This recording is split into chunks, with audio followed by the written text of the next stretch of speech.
Kita masuk ke modul 4 tentang rencana umum tata ruang wilayah. Kita sudah mengenali skema ini tentang penyelenggaraan penataan ruang eh, yang membagi urusan-urusan dari aspek perencanaan, pemanfaatan, pengendalian, dan seterusnya. Dalam aspek perencanaan ada rencana umum dan rencana rinci yang membagi urusan dari tata ruang di tingkat nasional sampai dengan kabupaten kota. Kemudian dari pengalaman pengembangan tata ruang dalam beberapa dekade belakangan ini, itu ada beberapa arahan yang ingin dicapai di dalam pembangunan keuangan itu melalui rencana tata ruang wilayah, itu menjadi instrumen koordinasi pembangunan, sektor dan kewilayahan, kemudian menjadi rujukan pembangunan keuangan di daerah, juga sebagai koridor dalam pembangunan sektor di daerah, menjadi georeference atau rujukan bumi yang menentukan batas-batas wilayah, kemudian juga luasan wilayah dan kawasan, sampai juga garis-garis geografis yang menjelaskan tentang geomorfologi yang di suatu daerah. Kemudian juga menjadi legal reference atau rujukan hukum dalam perlindungan hukum masyarakat, karena di dalam RT/RW ini juga diatur tentang hak dan kewajiban, termasuk juga peran, kemudian juga ada aspek pengaduan dan pelaporan. Kemudian RT/RW juga menjadi instrumen praktis internal kebijakan pemerintah daerah, karena ini merupakan bahasa persatuan yang ada di daerah dan menjadi alat ukur standarisasi dan uniformalitas pusat daerah. Jadi menyatukan bahasa di tingkat pusat dan di daerah. Nah, pengaturan tentang ini cukup banyak eh, mengalami perubahan sesuai dengan perkembangan perubahan kebijakan, mulai dari Undang-Undang 92 2007 sampai dengan Undang-Undang Cipta Kerja.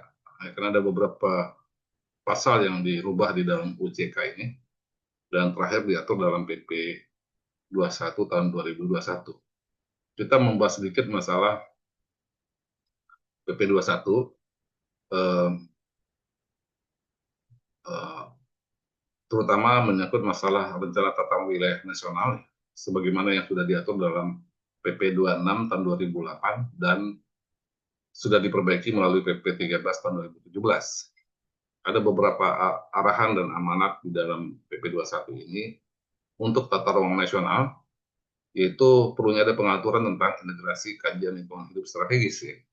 Dan setahu saya ini belum keluar ya kebijakannya. Kemudian amanat untuk menyusun RTR pulau dan kepulauan, ini sudah ada 7 RTR, RTR pulau Sumatera, kemudian juga Kalimantan, Sulawesi, sampai dengan Kepulauan Nusa Tenggara, Maluku, dan seterusnya. Saya kira sudah ada. Kemudian ada amanat untuk menyusun rencana tata ruang kawasan strategis nasional. Sejauh ini baru ada 18 perpres tentang RTR KSM. Padahal kalau kita lihat dari PP 13 ini mengamanatkan cukup banyak ya kawasan-kawasan yang berpotensi sebagai kawasan strategis nasional. Mungkin ada 140-an gitu. Kemudian ada amanat untuk menyusun KDTR kawasan perbatasan negara. Nah, ini juga eh, sudah dilakukan kajian tapi belum keluar kebijakannya. Kemudian penyusunan rencana zonasi kawasan strategis nasional tertentu dan kawasan antar wilayah, dan penyusunan materi teknis ruang perairan, karena ada penggabungan aspek kebijakan perencanaan ini eh, dengan undang-undang kelautan dan perikanan.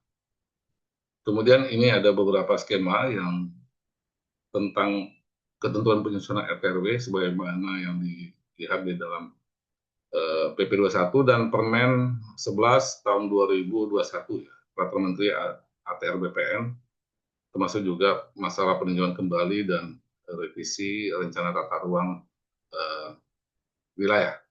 Nah, ini beberapa hal yang sudah diatur kebijakan-kebijakan tentang rencana tata ruang wilayah.